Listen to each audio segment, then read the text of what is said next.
अस्सलामुअलैकुम dear students, आज हमने एक्सरसाइज 7.2 जो रिमेनिंग रह गई है question number 10, question number 3, question number 11 और 12 ये हमने पढ़ने हैं। तो क्वेश्चन नंबर 10 की स्टेटमेंट जो थी वो ऊपर जो पहले डिफ़ाइन दी हुई है वो मैंने नहीं लिखी इस पर। वो डिफ़ाइन है सिंपल पैरेलल वेक्टर्स की कि दो वेक्टर्स स्पेस या प्लेन में उस वक्त पैरेलल होते हैं। फॉर एग्ज़ाम्पल दो वेक्टर्स v और w ही हैं अगर हों तो ये दो वेक्टर्स उस वक्त प्लेन में पैरेलल होंगे अगर कोई स्केलर c एग्जिस्ट हो जाए कि v वेक्टर बराबर हो जाए c टाइम w के। और अगर ये c जो है वो ग्रेटर देन ज़ीरो हो तो दोनों वेक्टर्स की डायरेक्शन क्या होगी, सेम। और अगर c नेगेटिव हो तो दोनों डायरेक्शन वेक्टर्स की डायरेक्शन जो होती है वो अपोजिट होती है। तो c पे डिपेंड करता है। c अगर पॉजिटिव होगा डायरेक्शन दोनों वेक्टर्स की सेम होगी, और अगर c जो है वो नेगेटिव होगा तो दोनों वेक्टर्स की डायरेक्शन क्या होगी जी, अपोजिट।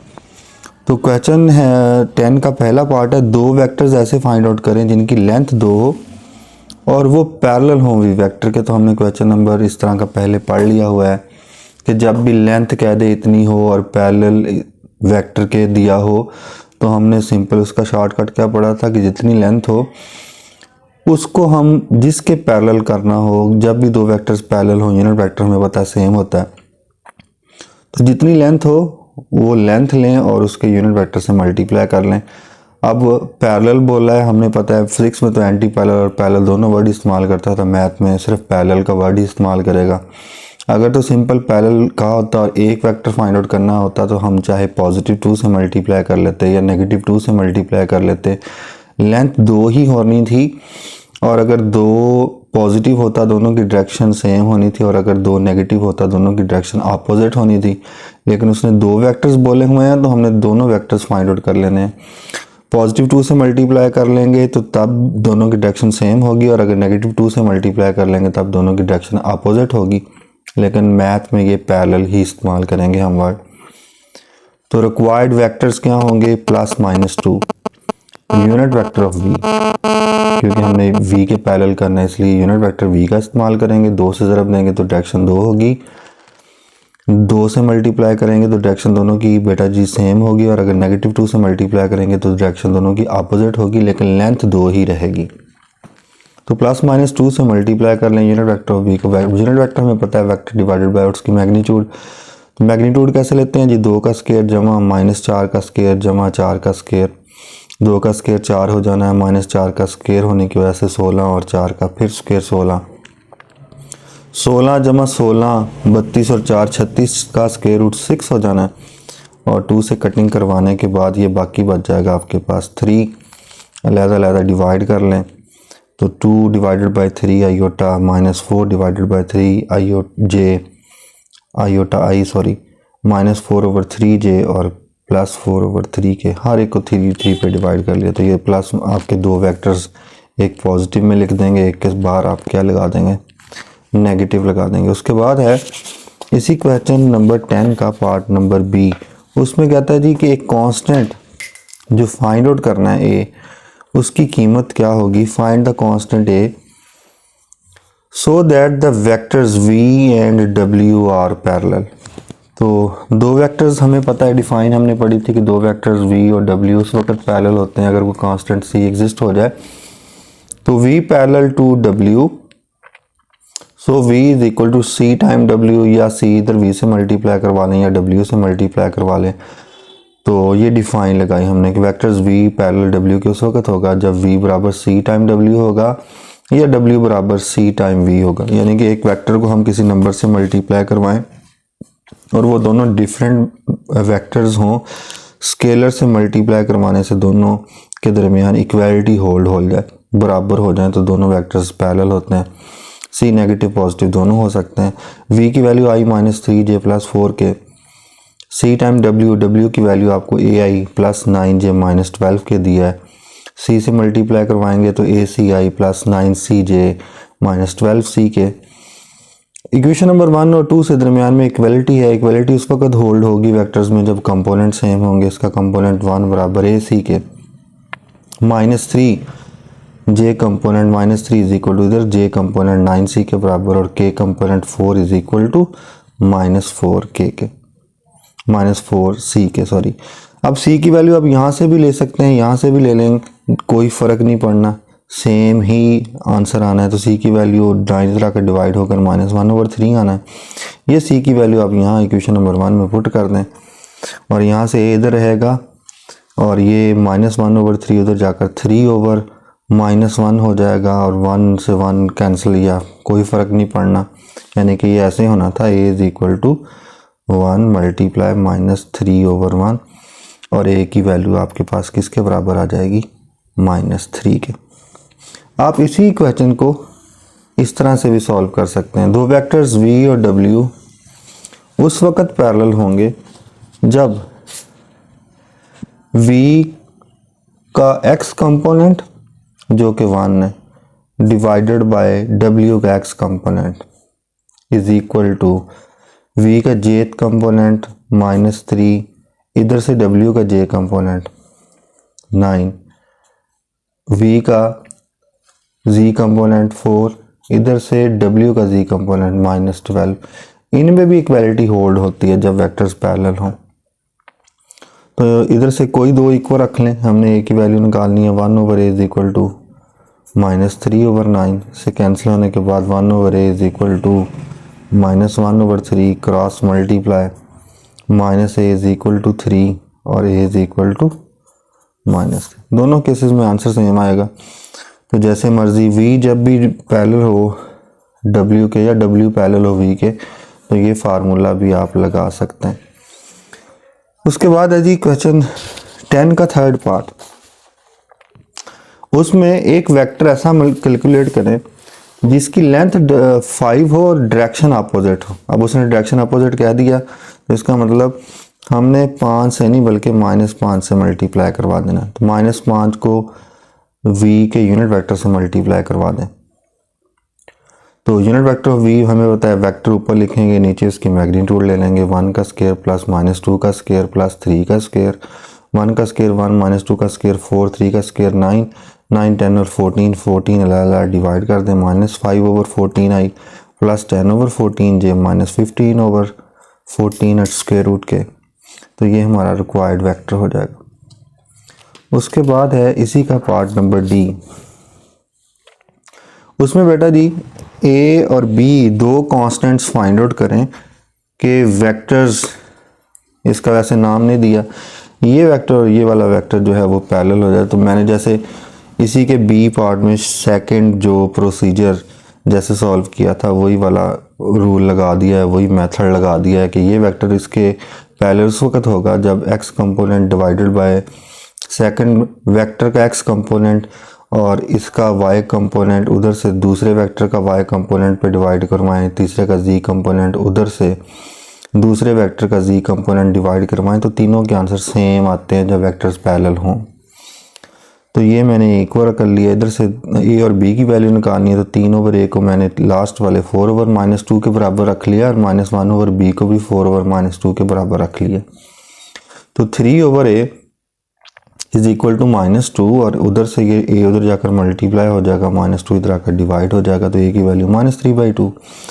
ऐसे ही b की वैल्यू निकालनी है, तो ये कैंसिल होने के बाद -2 b उधर जाकर मल्टीप्लाई, या -2 इधर आ जाएगा, b उधर चला जाएगा, माइनस से माइनस कैंसिल हो जाएगा, तो ये और b की वैल्यू आ जाएगी।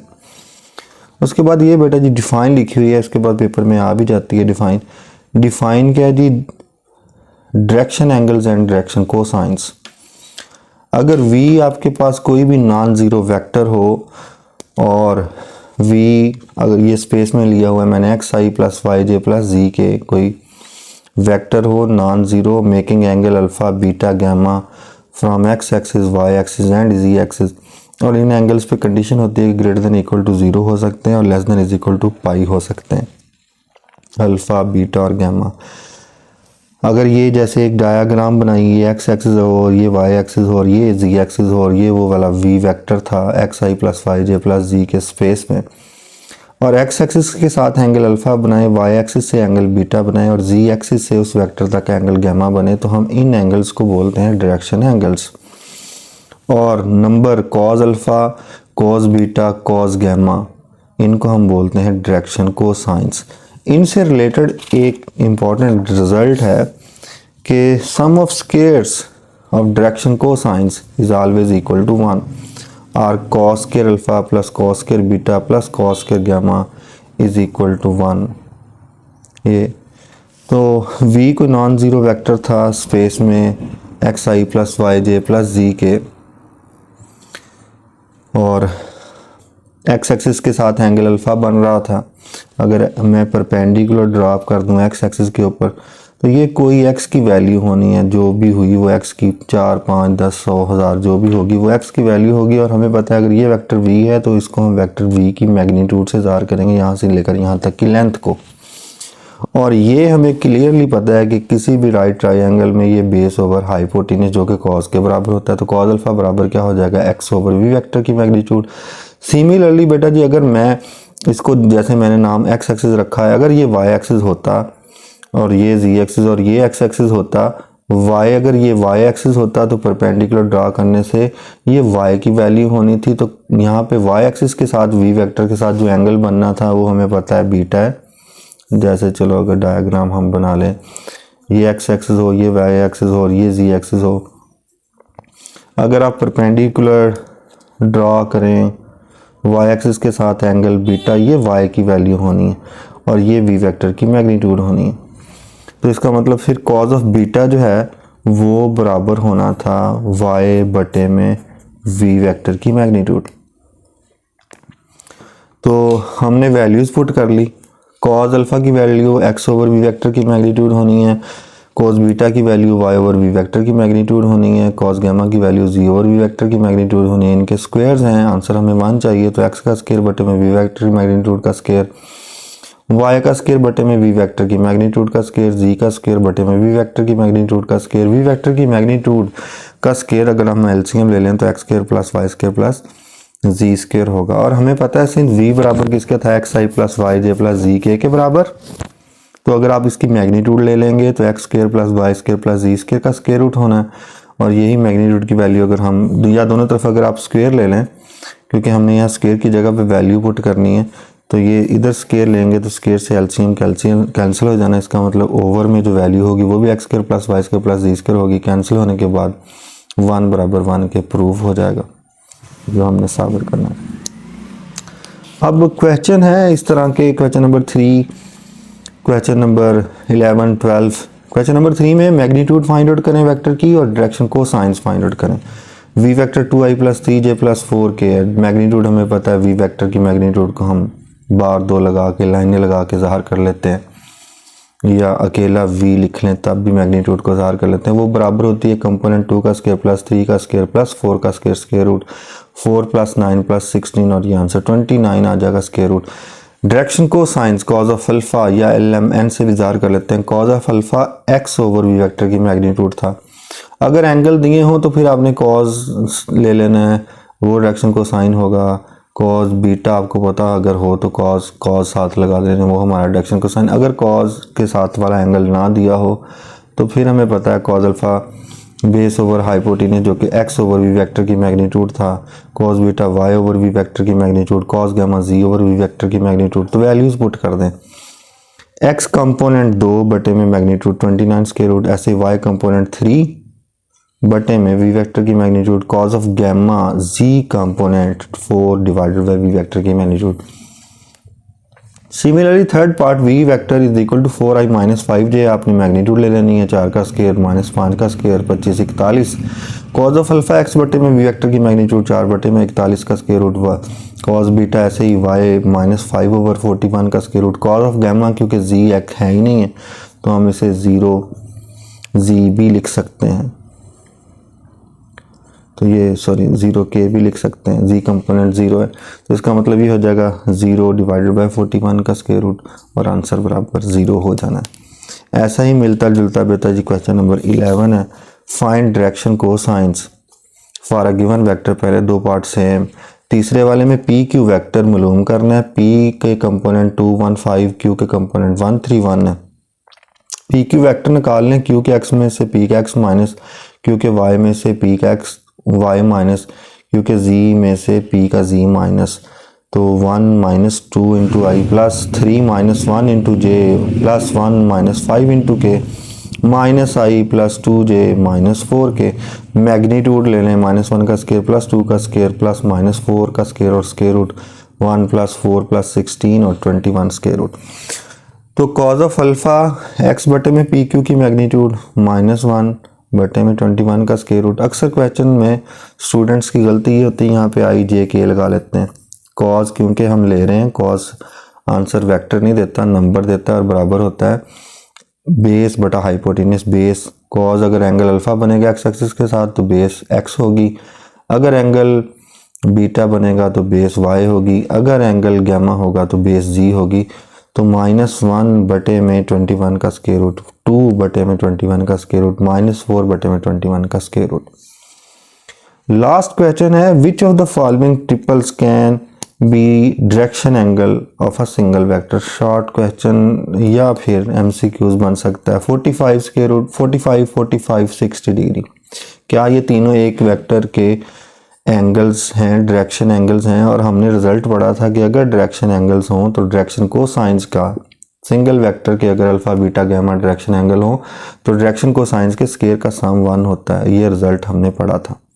तो हमने ये स्क्वायर लेना है तीनों का और इनको जमा करनी है। अगर आंसर 1 आया तो डायरेक्शन एंगल होंगे, अदरवाइज नहीं होंगे। तो 45 1 ओवर स्क्वायर रूट 2 का square, again 45 1 over square root 2 होता है cos 45 ऊपर ये वाला स्क्वायर, 60 1 ओवर 2 ऊपर ये वाला स्क्वायर, तो 1 over 2 plus 1 over 2 plus 1 over 4। इसका अगर आप एलसीएम ले लें, 4 एलसीएम होना है, 2 प्लस 2 प्लस 1 5 ओवर 4, 5 ओवर 4 का स्क्वायर रूट, सॉरी 5 ओवर 4 बराबर नहीं होता 1 के। अगर 1 के बराबर नहीं है तो आपने लिख देना है 45 डिग्री, 45 डिग्री और 60 डिग्री जो है वो डायरेक्शन एंगल्स नहीं होंगे एक सिंगल वेक्टर के। मैं उम्मीद करता हूँ आपको वीडियो अच्छी लगी होगी।